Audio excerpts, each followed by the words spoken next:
Penting-penting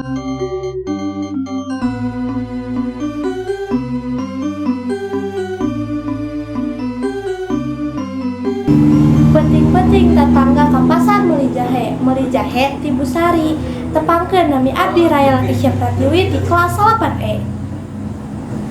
Dina dangeut ieu, sim kuring bade ngaduwikeun biantara ngeunaan guru ka murid-murid. Mugia naon anu bade didugikeun ku sim kuring tiasa janten mangpaat kanggo urang sadayana.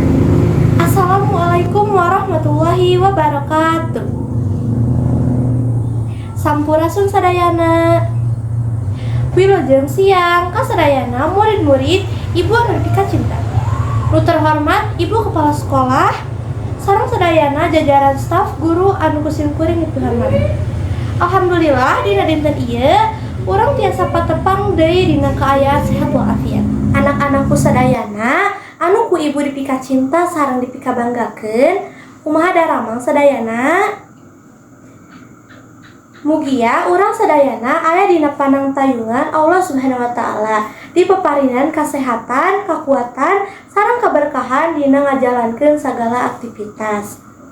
Dinten ieu Ibu ngadeg dipayuneun aranjeun sadayana kanggo ngadugikeun sababaraha hal anu mugia tiasa janten pituduh sareng inspirasi kanggo kahirupan aranjeun sadayana. Salaku guru, Ibu ngaraos bangga pisan ningali aranjeun sadayana tumuwuh janten murangkali anu pinter, soleh, bager, sareng gaduh cita-cita anu luhur. Ibu terang pisan diajar teh sanes perkawis anu gampil, seueur tantangan sareng halangan anu kedah disanghareupan. Aya kalana urang ngaraos bosen, capek, bahkan hoyong nyerah. Tapi Ibu hoyong ngingetan ke aranjeun sadayana yen kasuksesan moal tiasa kahontal tanpa aya perjuangan sareng kerja keras. Ibu yakin pisan kalayan kerja keras, sumanget anu pantang menyerah, sareng doa anu teu kendat-kendat, aranjeun sadayana pasti tiasa ngahontal cita-cita anu dipika hoyong. Tong hilap unggal jalmi gaduh potensi anu luar biasa, kembangkeun potensi anu aya dina diri aranjeun sadayana, sareng jadikeun eta modal pikeun ngahontal kasuksesan.